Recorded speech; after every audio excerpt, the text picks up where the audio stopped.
नमस्कार दोस्तों, स्वागत है आपका उमंग एकेडमी ए टू जेड में। आज हम देख रहे हैं यहाँ पर बाल विकास में संवेगात्मक विकास का सिद्धांत।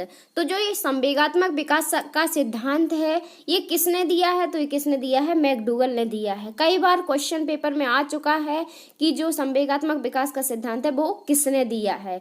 ठीक है, तो आपको याद रखना किसने दिया है? मैकडूगल ने दिया है।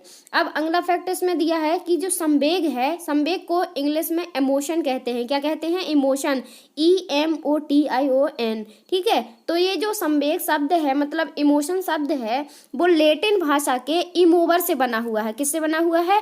इमोवर से बना हुआ है, और जिसका अर्थ होता है क्या? उथल पुथल, उथल पुथल या फिर हलचल। तो हलचल का मतलब तो जानते ही होंगे आप। जैसे कोई भी संवेग उत्पन्न होगा हमारी बॉडी में, तो हमारी बॉडी में क्या मच जाएगी? हमारे माइंड में क्या मच जाएगी? हलचल मच जाएगी। ठीक है, तो इमोशन का मतलब होता है हलचल या फिर उथल पुथल। ठीक है, तो जैसे कौन कौन से संवेग कौन कौन से होते हैं? जैसे प्रेम, भय, क्रोध, भूख आदि, ये सब क्या है? संवेग के उदाहरण हैं। ठीक है, अब देखते हैं संवेगात्मक विकास के सिद्धांत की और परिभाषाएं। ठीक है, तो जो मैकडूगल हैं, इनने एक परिभाषा दी है कि संवेग प्रकृति का हृदय है।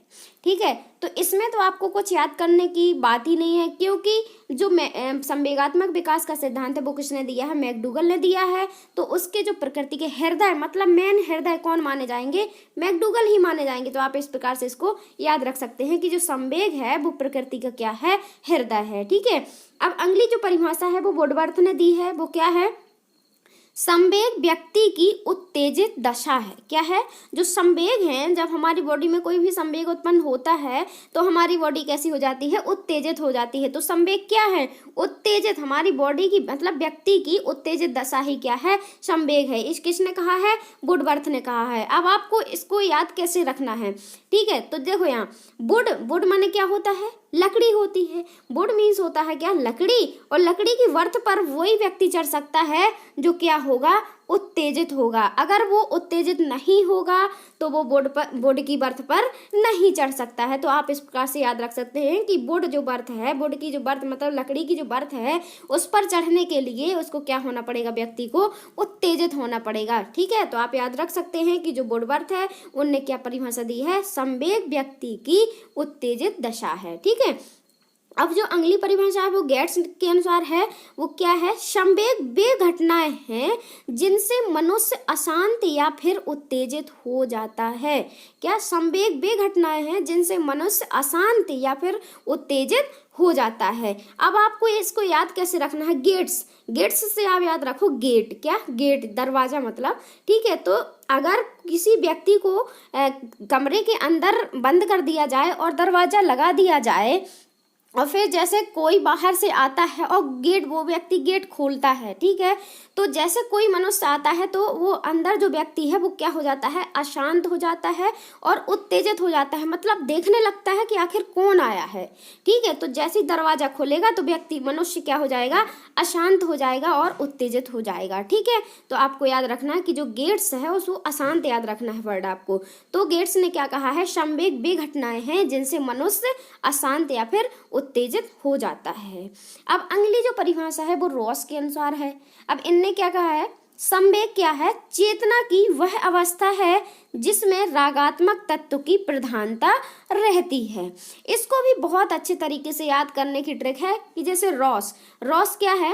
रॉस को रागात्मक तत्व से इसकी का संबंध बनाना है। जैसे कोई भी चीज है, राग जब बजता है, ठीक है, क्या है?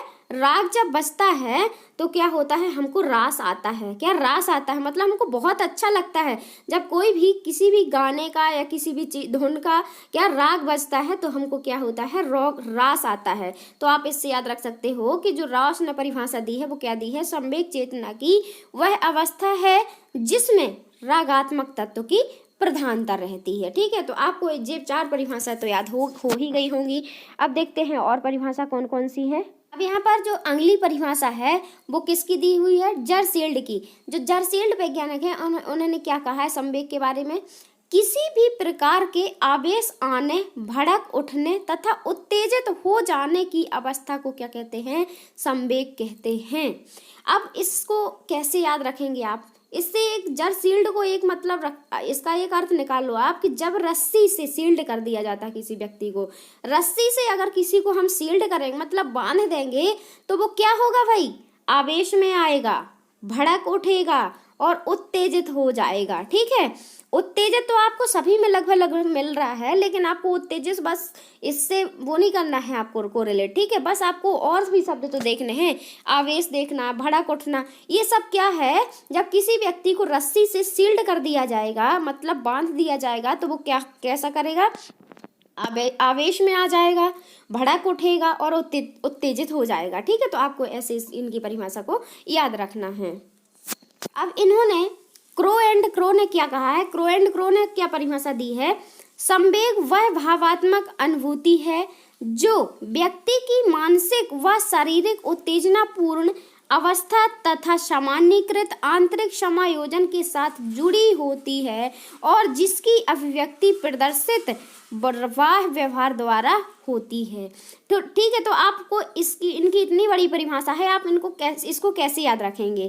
ठीक है, तो आपको एक कहानी में बताती हूँ कि जो क्रो मतलब क्या होता है, कौवा होता है। और पुराने जमाने में ऐसा अंधविश्वास माना जाता था कि जब कौवा मंगरे पर बोले मतलब खफरेल पर बोले तो क्या है, उसके साथ भावात्मक जुड़े रहते, भाव जुड़े रहते हैं कि कोई हमारे यहाँ मेहमान आने वाला है। यदि सुबह से खफरेल पर मतलब घर के छत पर अगर कौवा बोलता है तो वो क्या होता है कि हमको किसी मेहमान के आने की आशा रहती है और मन से शरीर से हम क्या करते हैं, जल्दी उनके आने का इंतजार करते हैं। ठीक है, तो वो क्या है, जो कौवा होता है वो अभिव्यक्ति करता है मतलब बोलता है और उसके साथ हमारे क्या जुड़े रहते हैं, भाव जुड़े रहते हैं। तो इस प्रकार से आप इस परिभाषा को याद रख सकते हैं। ठीक है, तो मैंने जितनी भी यहाँ पर परिभाषा आपको बताई हैं, मुझे आशा है कि आपको इनकी ट्रिक के साथ आपको याद हो गई होंगी। अब देखते हैं और आगे इसमें क्या है। ठीक है, अब आगे इसमें है मूल प्रवृत्तियों का सिद्धांत। क्या है, मूल प्रवृत्तियों का सिद्धांत दिया हुआ है। ये भी किसने दिया है, मैकडूगल ने ही दिया है। और कब दिया है, 1949 में दिया है। तो आपको याद रखना है कि जो मूल प्रवृत्तियों का सिद्धांत भी किसने दिया है, मैकडूगल ने ही दिया है। और कब दिया है, 1949 में दिया है। अब इसके जो फैक्ट है क्या है, इन्होंने 14 मूल प्रवृत्तियों को तथा 14 मूल प्रवृत्तियों के 14 संवेगों को माना है। 14 मूल प्रवृत्तियों तो इनने बताई हैं, लेकिन जो 14 मूल संवेग भी हैं वो भी इनसे कोरिलेट करके इनने बताए हैं और इन्होंने 14 मूल प्रवृत्तियों की 14 संवेग ही माने हैं। ठीक है, और इनके समर्थक कौन है, गिलफोर्ड जी इनके क्या हैं, समर्थक हैं। ठीक है, तो हम देखते हैं अब यहाँ पर कि 14 मूल संवेग कौन से हैं और उनकी कौन कौन सी मूल प्रवृत्तियां हैं। ठीक है, अब यहाँ पर दिए हुए हैं 14 संवेग और उनकी 14 मूल प्रवृत्तियां। ठीक है, जैसे किसी व्यक्ति के बॉडी में आश्चर्य उत्पन्न होता है, किसी व्यक्ति को क्या लगता है, आश्चर्य लगता है, तो उसकी जो जिज्ञासा मूल प्रवृत्ति है वो क्या हो जाती है, उसकी बॉडी में उत्पन्न हो जाती है। जब किसी को आश्चर्य होगा तो भैया हर एक चीज को जानने की इच्छा होगी कि मतलब ये कैसे हुआ। आश्चर्यचकित जब व्यक्ति होता है तो उसको जानने की इच्छा होती है कि आखिर ये जो हुआ है वो हुआ कैसे है। ठीक है, तो आश्चर्य जो संवेग है उसकी मूल प्रवृत्ति क्या है, जिज्ञासा है। अब जो अगला संवेग दिया है वो क्या है, भय या फिर डर है। ठीक है, तो इसकी जो मूल प्रवृत्ति है वो क्या है, पलायन है। जब व्यक्ति के अंदर भय या फिर डर उत्पन्न होगा तो क्या है, वो पलायन करने की सोचेगा, मतलब एक स्थान से दूसरे स्थान जाने की सोचेगा। ठीक है, अब देखिए यहाँ पर जो अगला है तीसरा दिया हुआ है वो क्या है, अकेलापन जब व्यक्ति को लगेगा वो तो समूह में जाने की उसकी इच्छा होगी, तो उसकी सामूहिकता जो है वो मूल प्रवृत्ति जागृत हो जाएगी। ठीक है, अब अगला है क्रोध होगा तो क्या होगा, ईर्ष्या होगी और श्रेष्ठता की भावना आएगी तो उसको आत्म गौरव आएगा। अब यहाँ पर देखिए जो आत्महीनता संवेग है, अगर ये व्यक्ति के अंदर उत्पन्न होता है तो दैन्य जो मूल प्रवृत्ति है वो भी उत्पन्न होती है। ठीक है, जब और सातवां दिया हुआ है यहाँ पर स्वामित्व की भावना जब संवेग उत्पन्न होगा तो संचय प्रवृत्ति जो है मूल प्रवृत्ति उत्पन्न हो जाएगी। ठीक है, अब आठवां यहाँ पर दिया हुआ घृणा। जब घृणा संवेग उत्पन्न होता है तो प्रतिकर्षण होता है। जब हमको किसी व्यक्ति या वस्तु, किसी स्थान से घृणा होती है तो हमको ऐसा लगता है वहां से दूरी बनाए, क्या वहां से दूरी बनाए, तो क्या है, हमारी ये मूल प्रवृत्ति जागृत हो जाती है। अब जो 9वां दिया हुआ है संवेग, वो क्या है, कष्ट दिया हुआ। कष्ट अगर संवेग, जो कष्ट संवेग है वो उत्पन्न होता है तो हमको क्या होता है, किसी की शरण में जाने की जो मूल प्रवृत्ति है वो उत्पन्न हो जाती है। अब जो अगला है वो है कामुकता। अगर कामुकता उत्पन्न होती है व्यक्ति के अंदर तो वो उसको काम करने की वो क्या है, मूल प्रवृत्ति उत्पन्न होती है। ठीक है, अब अगला है जो आमोद। आमोद उत्पन्न होगा तो हास होगा, क्या, जब खुशी होगी तो हंसने की, क्या, खुशी होगी तो क्या, हंसने की जो मूल प्रवृत्ति है वो उत्पन्न हो जाएगी। और जब भूख लगेगी, भूख संवेग उत्पन्न होगा तो भोजन अन्वेषण, मतलब भोजन खोजने की ऑटोमेटिक जो मूल प्रवृत्ति होगी उसकी वो क्या हो जाएगी, जागृत हो जाएगी।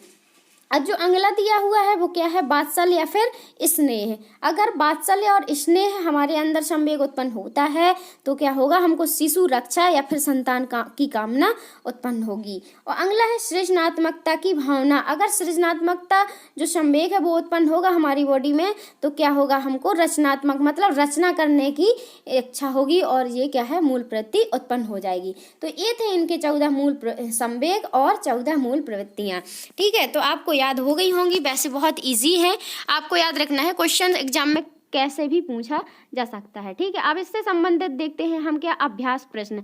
अब अभ्यास प्रश्न यहाँ पर क्या दिया हुआ है, पहला प्रश्न दिया हुआ है यहाँ पर, संवेग शब्द की उत्पत्ति किस भाषा से हुई है। तो अभी आपने इसमें चैप्टर में पढ़ा है कि जो संवेग शब्द है उसकी उत्पत्ति किस भाषा से हुई। तो पहला ऑप्शन दिया हुआ है जर्मन, लैटिन, फारसी की अरबी। तो आपको उत्तर मिल गया होगा और यहाँ पर क्या है, सेकंड ऑप्शन सही हो जाता है, क्या, लैटिन। तो संवेग जो शब्द है वो लैटिन भाषा के इमोवर शब्द से उसकी उत्पत्ति हुई है, जिसका अर्थ क्या होता है, उथल पुथल या फिर हलचल। अब अगला क्वेश्चन दिया हुआ है सेकंड नंबर का, सामूहिकता का संबंध किस संवेग से है।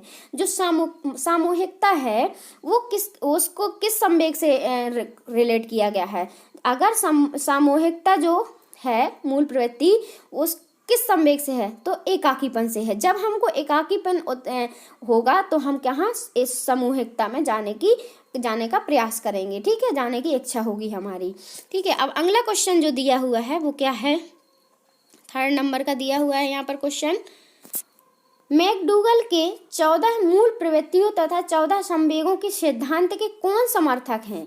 मैकडूगल ने तो दिया है लेकिन इनके समर्थक कौन हैं, पावलाव, थॉर्नडाइक, मैक्स या फिर गिलफोर्ड। तो आपने पहले ही पढ़ा है कौन है इनके, गिलफोर्ड हैं। ठीक है, आपसे ये क्वेश्चन बिल्कुल फटाक से बन रहे होंगे क्योंकि आपने अच्छे से चैप्टर को पढ़ा है। अब अगला जो क्वेश्चन है वो दिया हुआ है, संवेग प्रकृति का हृदय है। क्या है, जो संवेग है वो क्या है, प्रकृति का हृदय है। ये किसने कहा है, गिलफोर्ड ने, मैकडूगल ने, स्किनर ने या फिर कोहलर ने। तो आपने अच्छे से पढ़ा है कि जो ये संवेगात्मक सिद्धांत है, संवेगात्मक विकास का सिद्धांत है, वो किसने दिया है, मैकडूगल ने दिया है। तो मैकडूगल ही कहेंगे ना प्रकृति का हृदय, जिसने दिया है भाई वो ही होगा ना उसका। तो क्या है इसका उत्तर, मैकडूगल है। ठीक है, अब जो अगला क्वेश्चन दिया हुआ है 5वां और लास्ट है वो क्या है, मैकडूगल ने मूल प्रवृत्तियों का जो सिद्धांत है वो कब दिया था, कब दिया है, 1947 में, 1948 में, 1949 में या फिर 1950 में। तो आपने पहले ही देखा है कि ना तो 47 में, ना ही 48 में, ना ही 50 में, कब दिया है, 1949 में दिया है मैकडूगल ने मूल प्रवृत्तियों का सिद्धांत। आई होप आपको वीडियो अच्छी लगी होगी और इस चैप्टर से आपके कम से कम 1-2 क्वेश्चन तो पेपर में बनते ही हैं। ठीक है, तो वीडियो अच्छी लगी हो तो लाइक कर देना और आपके 5 में से क्वेश्चन कितने सही हुए हैं ये भी कमेंट करके मुझे बता देना। ठीक है, मिलते हैं नेक्स्ट वीडियो में, तब तक के लिए नमस्कार।